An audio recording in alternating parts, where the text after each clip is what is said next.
Good morning and welcome to the Community Culture, Arts and Sports Committee, the first of 2024.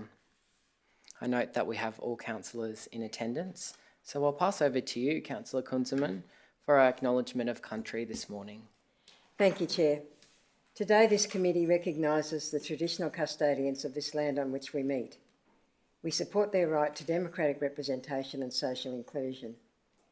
Ipswich City Council respectfully recognises the ongoing challenges faced by Aboriginal and Torres Strait Islander people, and this committee supports their inclusion and participation in community, cultural, arts and sports activities.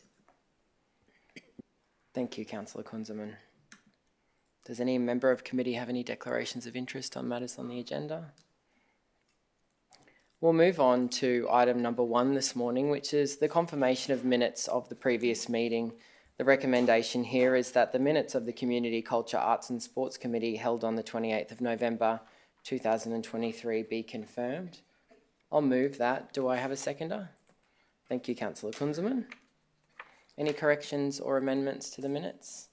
We'll take that to the vote. All those in favour? That's unanimous and carried. Item number 2 this morning is the 2024 event sponsorship Eastern Rumble. This report is concerning an application for event sponsorship by Pacific Action Sports for support of the Eastern Rumble to be held from the 29th of June 24 to the 1st of July 24.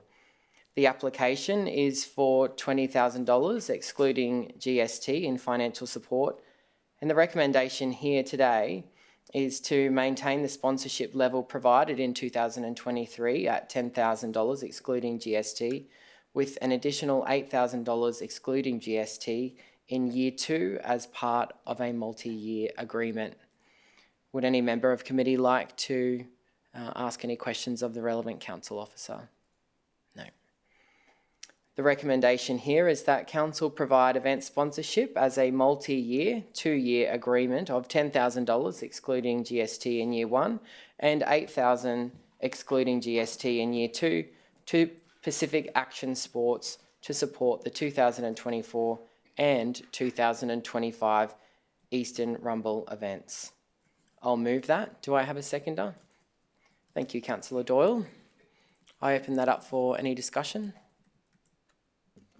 May Chair, I think we welcomed the Eastern Rumble to Ipswich last year. I went out there and attended at Redbank Plains, and it was really great to see the level of skill for the best skateboarders in the country, and having people from all over the country, especially Queensland and New South Wales, that came along as well. I'll be supporting this report as we wish to attract international sporting events to Ipswich, especially after the $3.9 million skate park was upgraded late in 2022. As we head into the 2032 Olympic and Paralympic Games, activating this facility with events like this not only provides an economic boost to the local economy, but also provides the opportunity for local emerging sports stars to grow and potentially compete in the Games. Thank you, Chair. Thank you. Any further discussion? Councillor Madsen. I just wanted to provide commentary to the meeting today, just concurring with the Mayor. For the amount of sponsorship from council, it unlocks quite a bit of economic activity. But at the same stage too is the whole Rumble tour is a tour that is growing in its branding and its profile. It has a lot of, in the age of social media, like it actually has quite a wide reach. Skating is something with an international appeal. And as we see with skating at the Olympics for the first time at Tokyo, it's really started to take on another sort of big spurn. You may remember, Councillor Fechner, in our youth, games like Tony Hawk Pro Skater, and that led to a broader appeal for the X Games and things like that. So I think it's a growing part of what people do, is attending these sorts of things. So to have a premier event at Redbank Plains, it's a very beautiful thing. Thank you. Well said. Thank you, Chair. I'd just like to point out to Councillor Madsen, I may have skated back in the day as well. Councillor Doyle. I'll question you, Councillor Doyle, if you know who Tony Hawk is. I absolutely do, and I know what a half pipe is as well. was much safer for Councillor Madsen and I to be playing it on our Xboxes rather than skating and potentially breaking a bone. And therein lies some of the challenges of your generation. With no further discussion, we'll take that to the vote. All those in favour? And that's unanimous and carried. Item number 3 this morning is the quarterly event sponsorship and ticketing allocation report. This report is concerning the event sponsorship approved in the period of 1 October 23 to 31 December 23 as required under the event sponsorship policy. The recommendations here are in 3 parts. A, that Council receive and note the following event sponsorship allocations during the 1 October to 31st December 23. For the Ipswich Turf Club, $20,000 excluding GST and cash support for the 2024 Ipswich Cup. And the Ipswich Show Society's $30,000 excluding GST and cash support for the 2024 Ipswich Show. And B, that Council receive and note that no event impact study support was confirmed during the 1 October to 31 December 23 period. And C, that Council receive and note that there were no event sponsorship ticket allocations made during the 1 October to 31 December 23 period. Would anyone like to speak to the relevant council officer? No, I'll move all 3 recommendations. Do I have a seconder? Thanks, Councillor Kunzelman. I'll now open that up for any discussion, noting that it was a point of significant discussion at previous committee meetings. This is just confirming what we all had agreed to and adopted as a council. I'll take that to the vote. All those in favour? That's unanimous and carried. Item number 4 and the last item for today's committee is the CX Program Committee Quarterly Report December 23. This is a report concerning the Customer Experience Program of work, providing an update to the progress of the customer experience priorities, as well as the impacts resulting from the preceding implementation plan. Would anyone like to speak to the relevant council officer? Thanks, Mayor Harding. If my chair, I'm very keen to talk about the Snap Send Solve, if that's okay. Thanks, Ms. Chandler.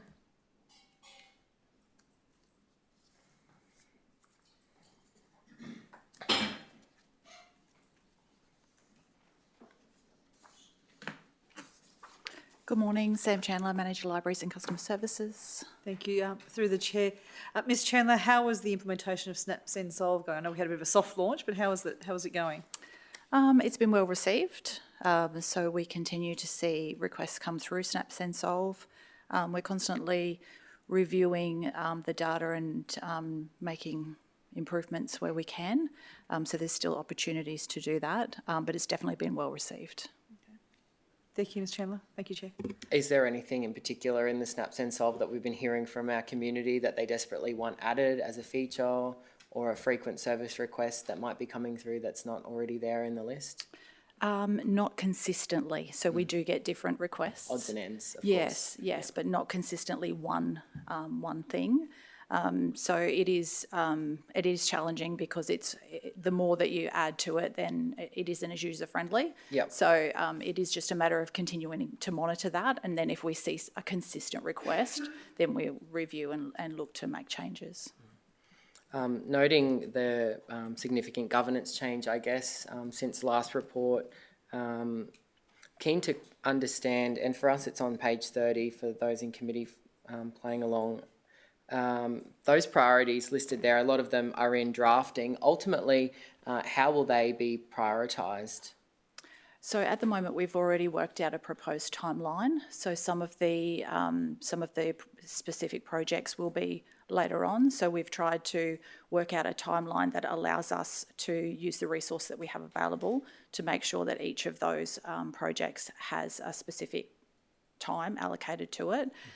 So that we can share that if you would like to see that timeline. Yeah, that would be great. Yeah, once that approval comes through, we can share that information with you. Yeah, lovely. Really keen to see what single view of the customer has in store for us, in the coming year and a bit. Sure. Absolutely.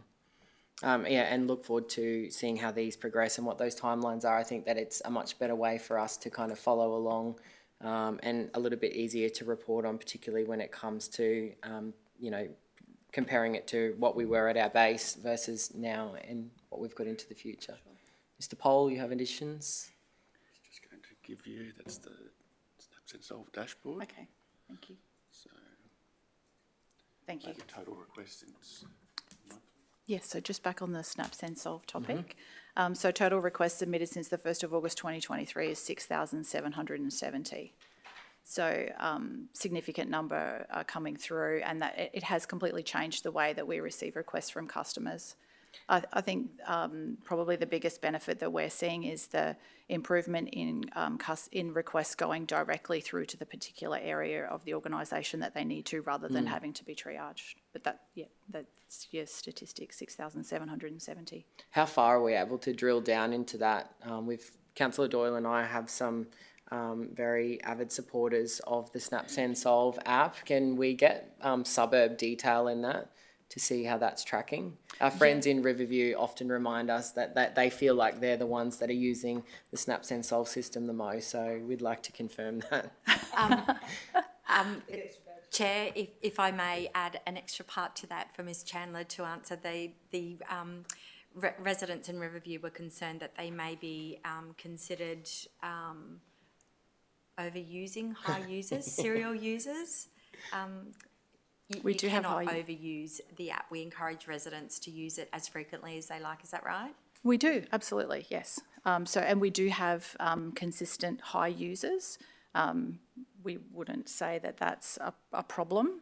And typically, as those things are then fixed, whatever it is that they've requested fixed, obviously, then they're not going to continue to come through. But the whole point of the app is to receive those requests and for them to channel through to the correct area quickly, rather than coming through an email process and being triaged.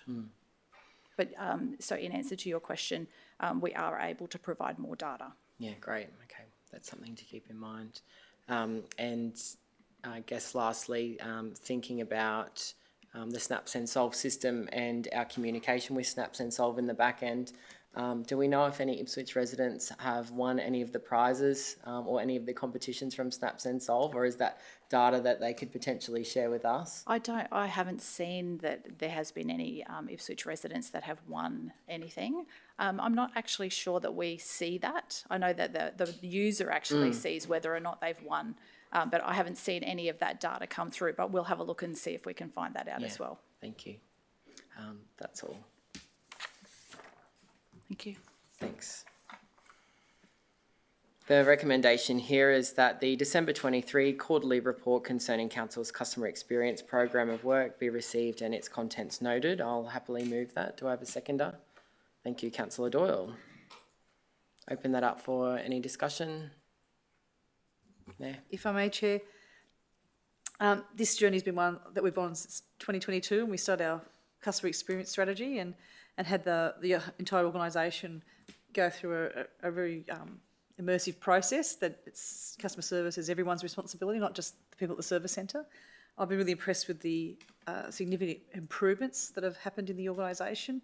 And it's been interesting how it's come out with Snaps and Solve too, where it's reduced the double handling or triple handling by council staff, and it's been far more efficient, and we can see that the organisation is getting back to residents quicker, and also we sort of have better visibility as well when things are closed off and completed as well. So it's fantastic to see. It's great to see that it's continuing to do well. Yeah, I'm pretty heartened by the FTE efficiency that we're getting, and a few more of these projects. We'll drill down into that a lot more at the weekly CX exchange this week. I had the pleasure of sitting in and just hearing about the decision notices process, that reform that was undertaken, and to think about it, initially you wouldn't probably think that it was going to have such a huge impact on the organisation, but really asking those submitters of those applications what was working for them, the significant targeted engagement that they had actually done, not only with internal stakeholders and PRS, but with people out there in the industry, the frequent users of the service, was really impressive to hear about. So there's a real good news story, just even in those small little projects that are being undertaken within the CX strategy, which is really great to hear. And I think that yielded a 0.4 FTE efficiency, which is great. They're resources that we get to divert to doing other great stuff. With no further discussion, we'll take that to the vote. All those in favour? And that's unanimous and carried. With no notices of motion or any matters arising this morning, we will take the meeting to a close at 10:58 a.m. And I'm going to propose that we reconvene at 11:30 for the next committee. Just noting that we are working out some technical difficulties in the interim. Yeah, just want to get it right before we invite externals in. Yep. Happy? Thank you.